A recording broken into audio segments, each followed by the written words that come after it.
O observador persegue a idosa faxineira no prédio, até que a dívida revela um coração. Dona Celeste, 70 e poucos anos e uma vida inteira de histórias nas mãos calejadas, ajeitou o avental no corpo miúdo. O tecido, agora folgado demais na cintura, outrora vestiu a costureira de mão cheia que era. Hoje, era o uniforme de faxineira do Centro Comunitário Esperança, e ele por si só, carregava o peso de um segredo que já não cabia ali. Respirou fundo. Mais um turno, mais algumas horas.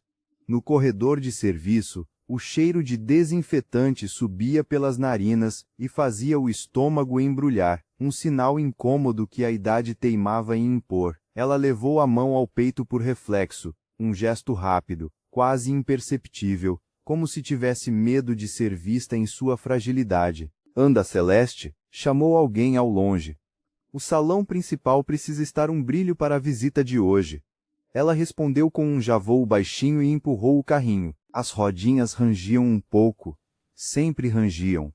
Um som que denunciava sua presença, antes mesmo de alguém olhar para ela. O centro estava diferente naquela manhã, não mais movimentado, mas tenso. Pessoas falavam mais baixo, passos apressados, portas fechando com cuidado excessivo. Dona Celeste percebeu isso, sem entender exatamente o porquê. Ela aprendera a ler ambientes desde cedo. Ambientes dizem muito quando a gente sabe ouvir. Dr. Pedro está preocupado. Cochichou uma funcionária para outra perto da sala da coordenação. Dizem que o financiamento está em risco. O nome ficou no ar por um instante. Dr. Pedro. Celeste às vezes falava com ele diretamente. Via-o de longe, atravessando corredores com passos firmes, cercado por gente que falava rápido demais. Era um homem alto, postura reta, muito observador. Parecia sempre chegar atrasado a algo importante. Ela baixou a cabeça e continuou. No banheiro do setor administrativo, esfregou o mármore com cuidado. O reflexo no espelho a pegou desprevenida. O rosto estava mais pálido do que o normal, as olheiras mais fundas, o cabelo preso com força demais para não cair. Está tudo bem, Dona Celeste? Perguntou uma voluntária apressada.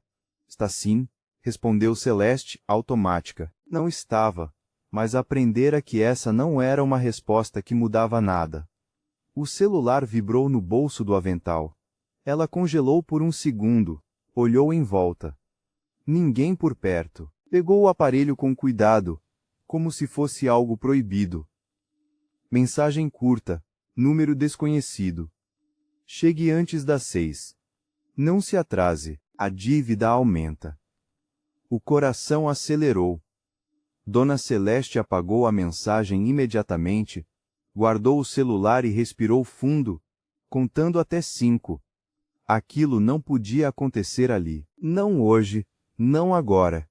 Dona Celeste? Chamou o encarregado, surgindo no corredor. Precisamos que a senhora suba para o apoio da sala grande. Vai ter reunião importante agora. Ela murmurou já vou, e empurrou o carrinho até o elevador de serviço. Enquanto subia, sentiu o leve aperto no peito, um lembrete silencioso, um peso e um motivo ao mesmo tempo. Clarita, sua neta, seu tudo. No andar de cima, o clima era outro. Ar-condicionado mais frio, carpete limpo demais, vozes contidas atrás de portas fechadas. Dona Celeste encostou o carrinho perto da parede, como sempre fazia, tentando ocupar o menor espaço possível. Ela está tão magrinha, né? Cochichou alguém não muito longe. Está. Mas parece que não quer que a gente perceba. Dona Celeste fingiu não ouvir. Fingiu muito bem. Era uma habilidade que tinha desenvolvido com o tempo. Enquanto limpava a mesa de apoio, ouviu passos firmes atrás de si. Não precisou olhar para saber quem era. O silêncio que se formou ao redor denunciou. Dr. Pedro parou por um instante, observando a movimentação. Os olhos passaram por ela como quem olha um objeto fora do lugar. Não havia reprovação explícita, nem gentileza, apenas cálculo. Isso precisa estar pronto em 10 minutos, disse sem elevar a voz. Sem erro. Sim, senhor, respondeu Dona Celeste com o olhar fixo no chão. Ele seguiu em frente. Dona Celeste soltou o ar devagar. 10 minutos depois, o corredor estava limpo. As portas continuavam fechadas. Dona Celeste empurrou o carrinho de volta, sentindo as pernas mais pesadas do que o normal. O relógio marcava o horário exato de sempre. Ela precisava sair. Precisava ir. Já vai, Dona Celeste? Perguntou o encarregado ao vê-la guardando os materiais. Preciso, disse. Hoje. Preciso sair no horário. Ele a olhou por um segundo a mais do que o habitual. Só hoje? Perguntou. Só hoje? Mentira. Mas uma mentira necessária. No vestiário, Dona Celeste trocou de roupa com pressa. Vestiu uma blusa larga, escura. Conferiu o relógio mais uma vez. Guardou o avental com cuidado excessivo, como se aquele tecido fosse tudo o que tinha. Ao sair do prédio, sentiu o ar da rua bater no rosto. Olhou para os lados antes de seguir. Sempre olhava, um hábito que não vinha do nada. Dr. Pedro observou pela janela do andar superior. Não sabia exatamente por quê, mas algo naquela mulher o incomodava desde cedo. Não era a idade. Já tinha visto muitos idosos trabalhando. Não era o trabalho, era o jeito. Ela saiu sem falar com ninguém, não olhou o celular, não parou para conversar, caminhou rápido demais para quem estava tão cansada. Dr. Pedro fechou a persiana incomodado consigo mesmo. Minutos depois, ao deixar o prédio, viu Dona Celeste atravessando a rua à frente. Ela olhou para trás por um segundo. Um olhar rápido, alerta, como quem espera algo ou alguém. Dr. Pedro diminuiu o passo. Não sabia ainda por quê. Só sabia que não era curiosidade comum. E pela primeira vez em muito tempo, decidiu prestar atenção. O dia seguinte começou antes do sol. Dona Celeste acordou com o corpo pesado e a sensação incômoda de que não tinha dormido direito. O quarto era pequeno, um anexo humilde nos fundos de um terreno alugado, simples demais para guardar qualquer conforto. Ela se sentou na beira da cama por alguns segundos, respirando fundo, esperando a ansiedade passar. Passou a mão pelo lençol amassado, sem se preocupar em esconder o gesto. Ali ninguém via. Ali ela podia existir. O caminho até o trabalho foi silencioso. Ônibus cheio, rostos cansados, o mesmo cenário de sempre. Dona Celeste desceu 2 pontos antes do habitual, e caminhou o restante do trajeto. Não era por economia, era por cuidado, para não chamar atenção.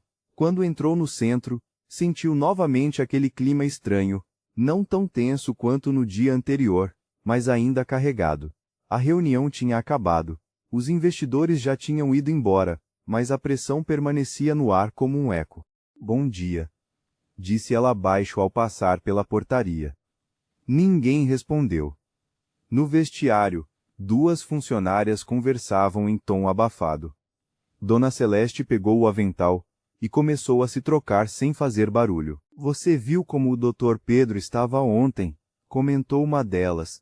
Ele estava um bicho. Dizem que quase perdeu um financiamento grande. Dona Celeste manteve o olhar fixo no armário. E aquela ali? Continuou a voz sem cuidado. Trabalhando nessa idade, eu não teria coragem. Dona Celeste fechou o armário com um clique seco. Virou-se. Bom dia, disse, educada. As 2 se calaram. No corredor de serviço, empurrou o carrinho com mais força do que o normal. O rangido ecoou irritante. Ela parou. Ajustou uma das rodinhas e seguiu. Tudo nela pedia para ser invisível, mas parecia impossível naquele dia. Enquanto limpava uma área próxima às salas administrativas, ouviu passos conhecidos. Não precisou olhar para confirmar. O silêncio que se formou foi suficiente. Dr. Pedro vinha andando rápido, acompanhado de um gerente. Falavam baixo, mas o tom não era discreto. Era tenso. E isso não pode se repetir, disse Dr. Pedro. O centro não pode depender de improviso. Já estamos revisando os processos, respondeu o outro. Dr. Pedro parou abruptamente ao notar Dona Celeste ali. O olhar dele pousou nela por tempo demais. Dona Celeste, disse direto. Ela sentiu o coração acelerar. Sim, senhor. Por que estava naquela área ontem, fora do horário habitual? A pergunta não veio com grito, veio com controle e isso assustava mais. Recebi ordem para limpar, respondeu escolhendo as palavras. E saiu 5 minutos mais cedo. Continuou ele. Algo incomum. O gerente olhou de um para o outro desconfortável. Dona Celeste começou, mas a voz falhou. Dr. Pedro a interrompeu. Não estou perguntando da sua vida pessoal, disse. Estou perguntando se há algo que interfira no seu trabalho. Ela engoliu seco. Não, senhor. Tem certeza? Insistiu.